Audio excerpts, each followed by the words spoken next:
자, 지금부터 2단원, 자기단원의 마지막 소단원, 전자기 유도에 대해서 수업하도록 하겠습니다.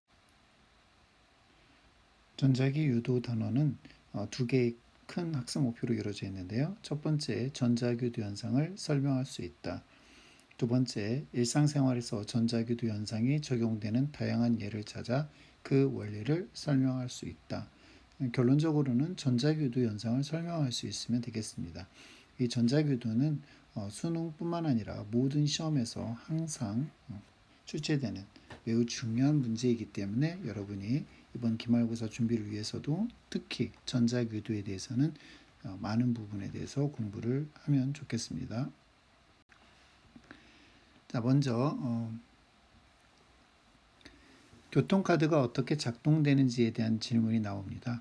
정보가 내장된 IC 칩이 들어있는 교통카드는 단말기에 갖다 대기만 해도 작동을 합니다. 교통카드와 연결되지도 않은 단말기가 어떻게 해서 IC 칩 안에 있는 정보를 읽어드릴 수 있을까라고 하는 그런 질문입니다. 결국에 이제 IC 칩의 정보를 얻기 위해서는 IC 칩에 뭐가 흘러야 될까요? 네, 전류가 흘러야 되겠죠. 교통카드 내에는 전류를 흐르게 해줄 수 있는 어떤 그런 장치는 없습니다. 그러면 IC 칩에 전류를 흐르게 공급하는 전원이 무엇일지 한번 여러분이 생각해 보면 될 것 같으네요. 자, 그래서 이런 실험을 우리가 한번 해봤습니다. 직접 등교했을 때 보여드릴 수 있을 것 같고요. 만약에 지금 이제 영상으로도 보여드릴 수 있을 것 같습니다. 구리관 속을 통과하는 자석인데요. 구리관을 관에 쇠구슬 또는 자석을 떨어뜨렸을 때 차이가 무엇이냐 이렇게 되어 있습니다. 쇠구슬 같은 경우는 이제 자석은 아니죠. 그러니까 그냥 자유낙하에서 떨어질 테고요. 자석을 떨어뜨리면 이 자석이 구리관에서 좀 천천히 떨어지는 것을 볼 수 있습니다. 영상 좀 이따 보시겠고요. 관의 종류에 따라 자석의 낙하 시간에 차이가 나는 까닭이 무엇이냐 이렇게 물어봤습니다. 현재 플라스틱 관과 또는 알루미늄, 구리관 세 가지를 가지고 실험을 해보면 어떤 놈은 좀 빨리 떨어지고 어떤 놈은 좀 천천히 떨어지고 그 다음에 아예 떨어지는 게 자유낙하하는 그런 관이 있습니다. 그런 것들에 대한 차이가 왜 나타나는지 한번 살펴보면 되겠습니다. 닫혀있는 도선 근처에서 자석이 움직일 때 도선에 유도되는 전류에 영향을 미치는 요인은 무엇일까? 어떻게 확인할 수 있을까? 이렇게 되어 있죠. 도선 근처에서 이제 변화를 주고 있는 것은 이제 자석의 움직임이잖아요. 그렇기 때문에 자석의 세기와 자석의 속력이 유도되는 전류에 영향을 주는 변인일 것이라고 예측할 수 있습니다. 그러니까 이를 확인하기 위해서는 자석의 세기를 바꿔준다든가 또는 자석의 속력을 바꾸면서 유도 전류의 세기를 측정할 수 있겠습니다.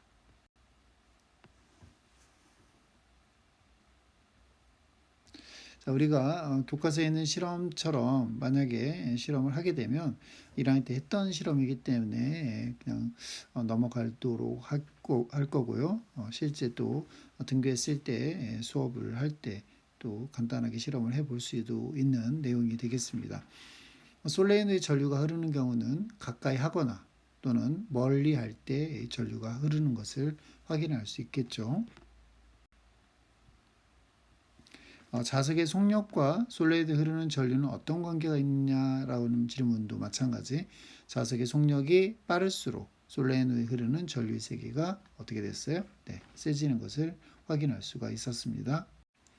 자석의 개수와 솔레이드에 흐르는 전류의 세기는 어떤 관계가 있는가라는 질문에 대해서도 마찬가지 우리가 금방 답을 말할 수 있을 겁니다. 자석의 개수가 많아지면 솔레이드에 흐르는 전류의 세기가 어떻게 되죠? 네, 세질 것입니다. 자석과 솔레이드가 서로 가까워질 때 또는 멀어질 때 전류의 방향은 어떻게 다른가 이렇게 물어봤습니다. 서로 가까워질 때 전류 방향과 그다음 멀어질 때 전류의 방향이 어떻게 되죠? 네, 반대가 되는 것을 확인할 수 있을 겁니다. 지금부터는 여러분이 PHET라고 하는 실험 사이트 우리가 여러 번 얘기했었죠. 이 사이트에 접속해서 실험을 한번 해보도록 하겠습니다. 전자기 유도와 관련된 실험이 여러 개 있는데요. 이 실험을 실시하고 앞에서 공부했던 그 교과서에 나왔던 그런 실험과 좀 비교하면서 전자기 유도에 대한 그런 내용을 좀 확인해 주시기 바랍니다. 이 부분에 대한 내용을 정리해서 여러분이 실제 실험을 하고 정리해서 과제로 제출을 하거나 또는 정리한 내용을 바탕으로 발표하면 좋겠습니다.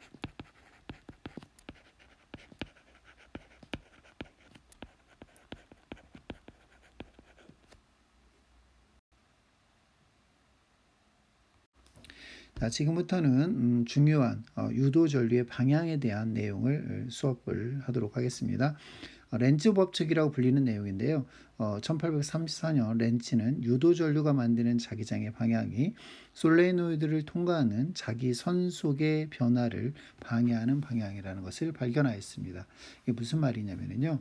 우선 자기장의 방향이 N에서 출발해서 N 쪽에서 나가서 S 쪽으로 향해서 들어온다라는 것 정도는 여러분이 알고 있어야 되겠습니다.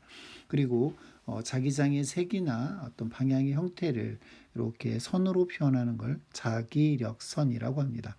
지금 N극이 이렇게 다가오고 있는 그림을 지금 보여주고 있습니다. 자, 여기에 녹색 선으로 되어 있는 이 선들이 N극에서 향하는 자기력선을 보여주고 있는 거고요.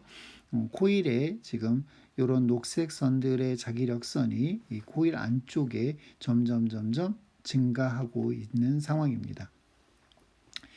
정지되어 있을 때는 계속 일정한 크기의 자기장이 형성되어 있지만 점점 가까워지면 자기력선이 지금 이 코일 단면 속을 지나가는 자기력선이 녹색에 해당된다라고 보시면 되겠죠. 점점 커지는 것을 확인할 수가 있고요.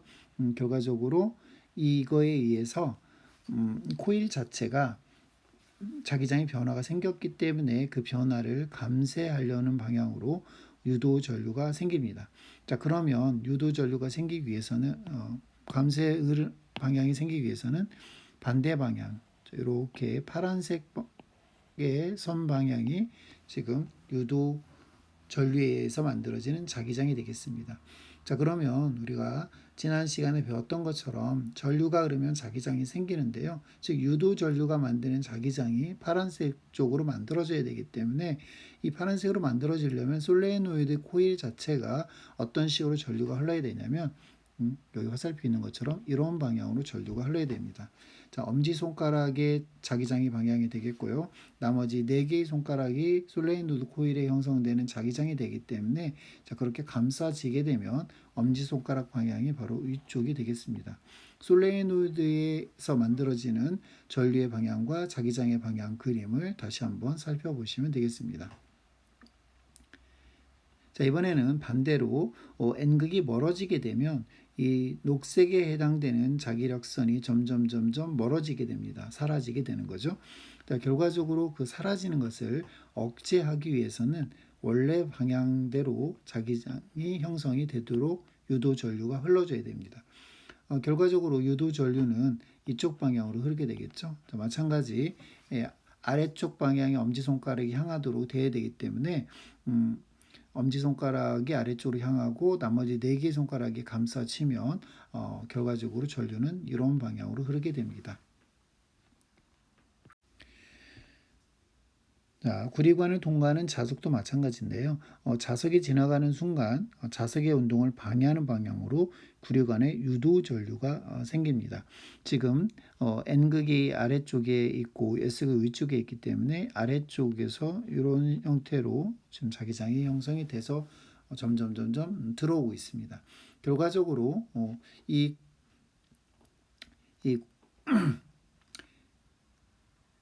구리관에 어떤 형태의 전류가 흘러야 되냐면 이 위쪽 방향으로 자기장이 형성되도록 전류가 흘러야 됩니다.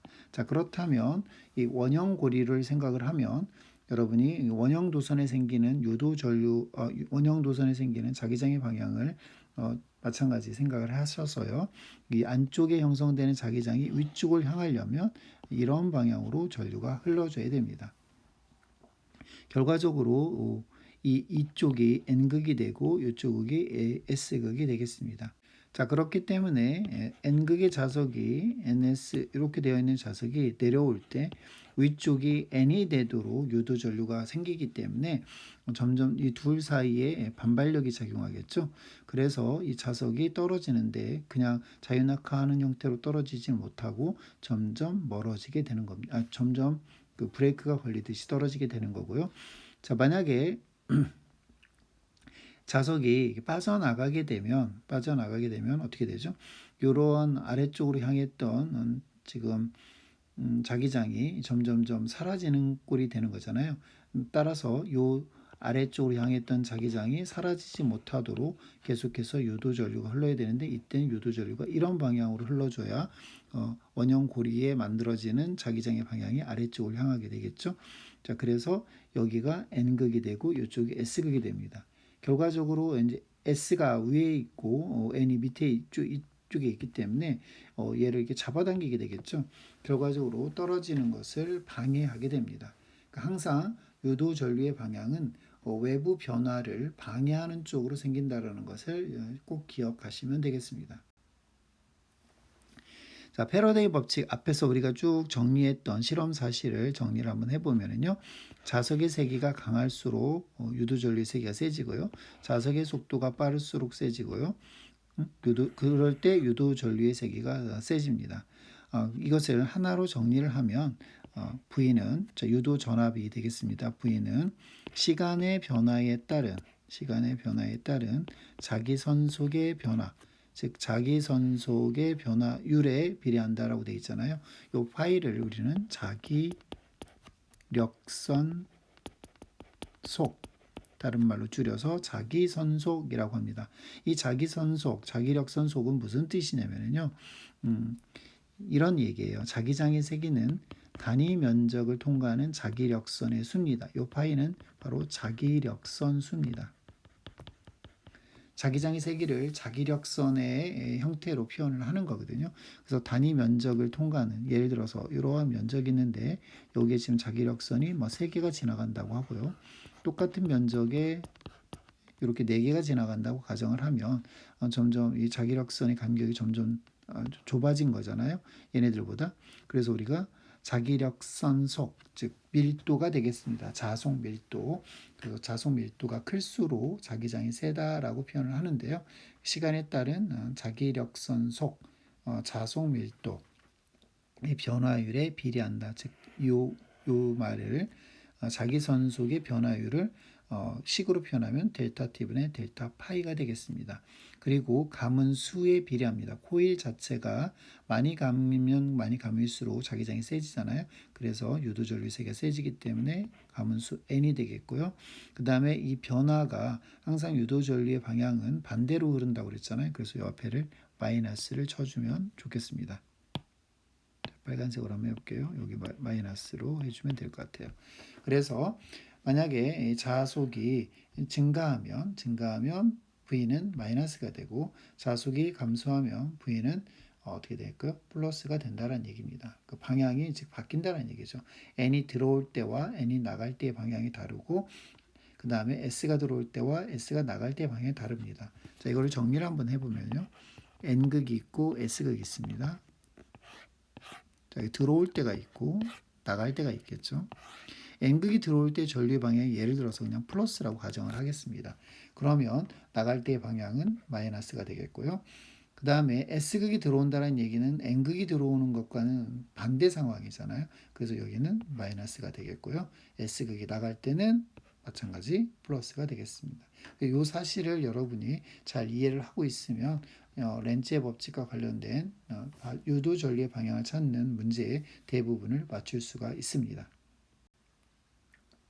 자, 그렇다면 이번에는 개념 넓히기로 전자기 유도를 이용한 여러 가지 우리 일상생활의 예를 한번 살펴보도록 하겠습니다.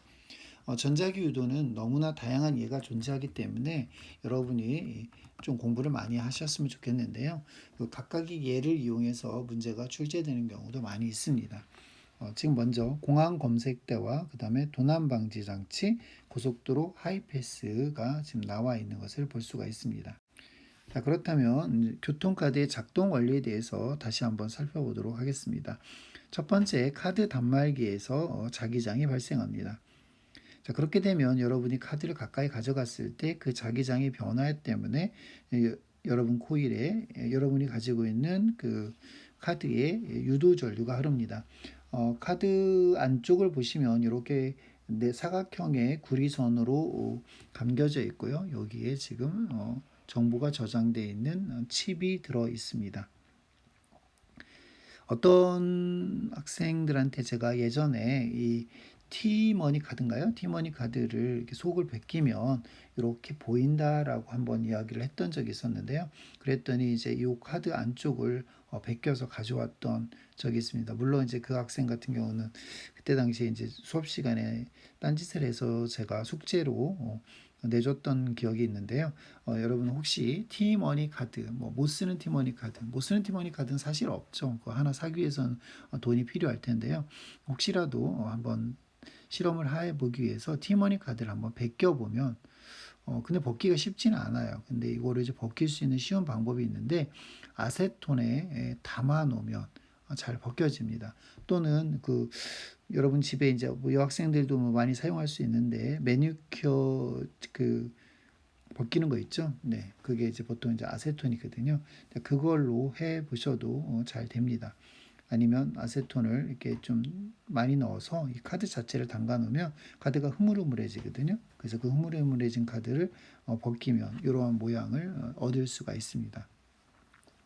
자, 그렇게 해서 전자기도 방식으로 단말기에 정보가 전달이 된다라고 보면 되겠습니다. 자, 휴대전화의 무선 충전도 마찬가지인데요. 충전 패드가 있고요. 즉 1차 코일이라고 이야기를 한번 해볼게요.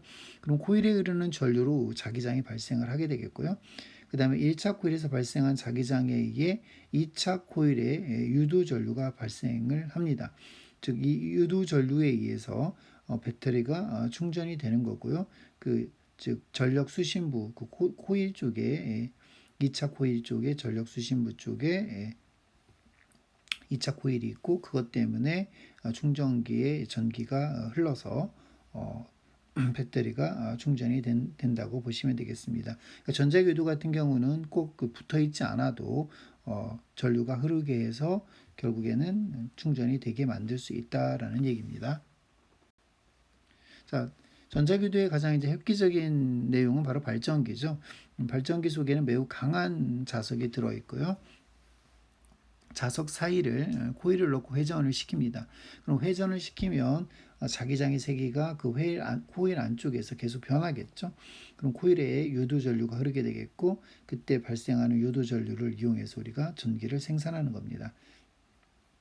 그래서 전기 에너지를 대량 생산하는 발전소나 또는 간이 발전기, 하이브리드 자동차에도 이러한 방식들이 활용이 되고 있습니다. 자, 그러면 유도전류는 왜 자기전속의 변화를 방해하는 방향으로 생길까? 관성 법칙이나 에너지 보존 법칙과 관련지어 생각해보자라는 얘기가 들어있잖아요. 이게 이제 상당히 중요한 얘기인데요. 만약에 이제 자기전속의 변화 방향으로 유도전류가 생긴다고 한번 가정을 한번 해보겠습니다. 그럼 아주 약하게 자기전속이 변하더라도 유도전류에 의해서 어떻게 될까요? 자기장의 세기가 더 커지겠죠. 자, 이에 따라 유도전류도 어떻게 될까요? 더 커지겠죠. 결국 자기장이 점점 강해지겠고 이것은 에너지 보존 법칙에 위배되는 결과입니다. 자, 다시 말하면 이렇게 자석이 있고요. N극이 들어오잖아요. 다시 한번 설명을 하겠습니다. 자, 이렇게 코일이 감겨져 있습니다.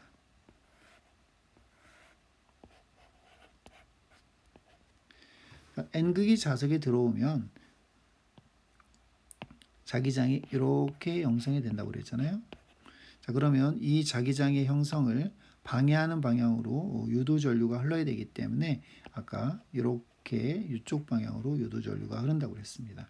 자, 그러면 그 방향 쪽으로 유도 전류에 의해서 만들어진 자기장이 이쪽 방향을 향하게 되겠죠.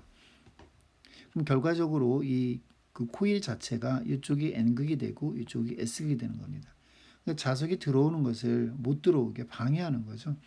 만약에 자석이 들어오는 것을 오히려 들어오게 하게끔 여기가 S가 된다면 끌어당기는 꼴이 되는 거잖아요.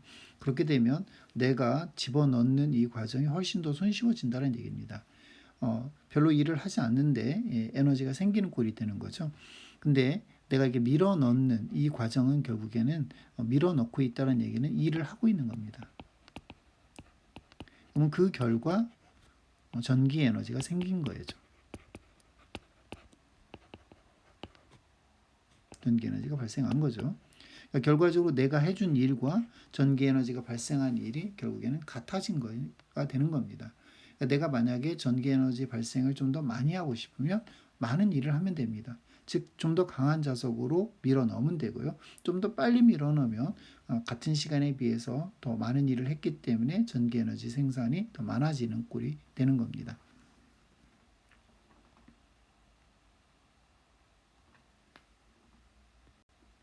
자, 자기장의 변화로 전류가 유도되는 현상을 뭐라고 하죠? 네, 전자기 유도라고 합니다.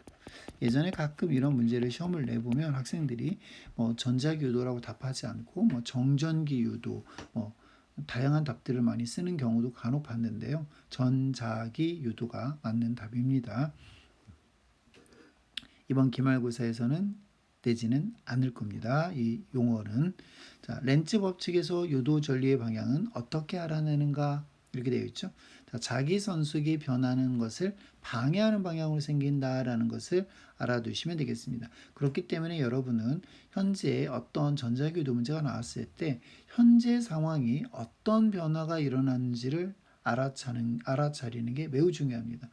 그 변화만 알게 되면 그 변화에 반대되는 변화로 유도 전류가 흐른다라고 생각하시면 되기 때문에 자기 선숙의 변하는 것을 방해하는 것으로 생기는 렌츠 법칙을 항상 처음에 그러니까